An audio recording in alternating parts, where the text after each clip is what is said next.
Played a very solid game with 36 completions and no turnovers, but no goals scored. He gets his first today as Yacht shoots it. Looking for Lindsley. That's right on the money. Could not have been any more perfect for the undefeated Empire. Disc has not touched the turf yet for either side. Here's Lindsley shooting it for Yacht, testing Marshall. Another opportunity, and Marshall comes up with a disc. Another shaky moment for this Dallas offense, and you feel them teetering on the brink. Dalton Smith keeps it alive and then throws to Richardson, who runs it down. Living dangerously. Dallas back up by one, 5-4.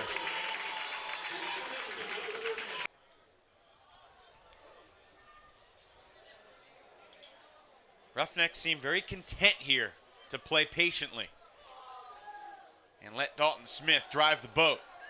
And great point by Smith. He told Olsen to find Ferruda, and that extra feed opened up Smith.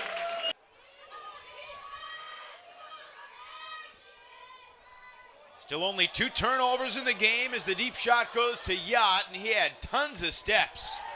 I beg your pardon, that's Grant Lindsley. First goal that Yacht is not involved in goes Garvey to Lindsley. Under a minute to go in the quarter, sending Carson Wilder as he accelerates and breaks away from Jabron Meeser. You know, I think last night, Connor Olsen went back to the hotel room and recharged the rocket launcher. He dumped some more gas in it, made sure it was good to go this morning. The next 36 can be just like this first 12. Well, I'll be feeling pretty happy later today. 50-50 hanging up there, and it's Yacht, who was not the intended target, who skies over Olsen, and Connor pushed him after the play. Said, that was for me. Yacht to Babbitt for the Empire score.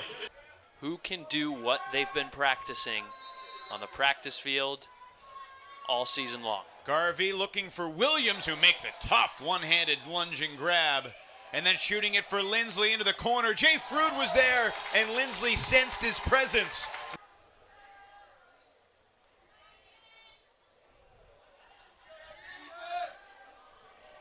Garvey's diagonal hammer is perfect. Dylan Larberg held Yacht in contain about as long as anyone has before. Jim Davis, defensive coordinator for the Dallas Roughnecks. 2 experienced assistant coaches under Nemec and Jones, and Jim Davis and Dave Blau, as this ambitious throw is going to work. Abe Coffin angled it perfectly, dropping the hammer into Connor Olsen's breadbasket. No changes to the Dallas O-line in this end of quarter situation, which could come into play if they turn it. Each team does have a timeout if they need it. As we tick down under 10 seconds. Ferruda takes a shot, and that's on the money. Oh, what a gorgeous put from Ferruda to Olsen. These two guys who have stepped up so mightily. We're tied at 13 with 3. Megan, anything to add? I have to echo Ian's sentiment. I think that the Dallas D-line might have to be prepared to play some small ball if they get a turn. This is a shot that's testing the New York defense. Connor Olsen is up to the task. In between Drost and Meeser, it's Olsen who shines above.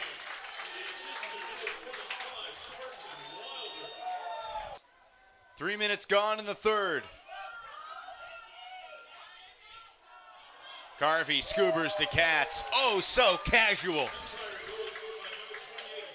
I mean, that's just unguardable. Unless you're going to be Purdy on the mark. Of course, we could play 5 more minutes and go the distance. Who knows? Jack Williams downfield to Grant Lindsley. That was the combo that dealt the first break of the game. This deep shot for Connor Klein, and he read it well. Chased by Griffin Miller, but Klein slam dunks the equalizer, 16-all. And great work by Richardson getting that disc back off the sideline immediately into the middle of the field, preventing any other double teaming or poaching. It was a difficult throw, but what a catch by Slack to maintain possession for the Roughnecks. And then Coffin unleashes. Wilder versus Ryan Drost, and Drost wins the battle. If you're Dallas, you'd love to score here and not give the Empire another chance with the size and explosiveness that they have in end-of-quarter situations. Coffin, difficult hammer, and Peruta is there. That was otherworldly. Conclusion of the third quarter, a championship weekend. Time winding down. Garvey's going to have to fire. He does get it off. He's got Yacht and Babbitt. And it's Babbitt in the end zone for New York. He's so big and so huge and so clutch. The best buzzer-beating athlete of the East, bringing in the 20th score for the New York Empire. In the semifinal here yesterday, and in a one-goal game as the fourth quarter begins, Garvey on the sideline, double-teamed, crossfield hammer, a rifle. Lindsley shooting it into traffic for Yacht. And Yacht on the second effort makes the catch for the score.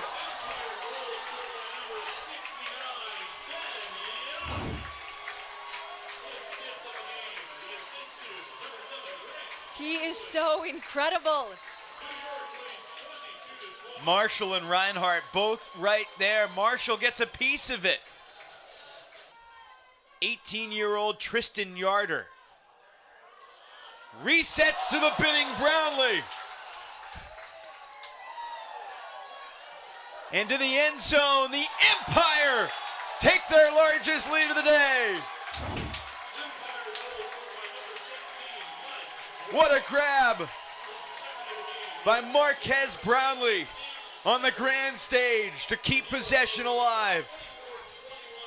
Great things happen when you swing the disc and you change the angle of attack. It's so easy for offenses to get stuck just trying to attack the same third of the field and go down the fourth sideline. But look at how many windows and how much space opens up. That very much could have gone either way, but here they are, now about 2 minutes away from an AUDL championship.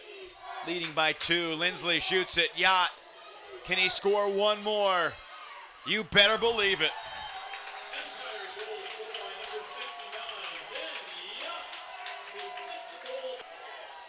One more crossfield hammer, and the game ends with a Larberg incompletion. That feels appropriate. The New York Empire, for the first time ever, are champions of the American Ultimate Disc League. The Big Apple on top of the Ultimate World here in San Jose.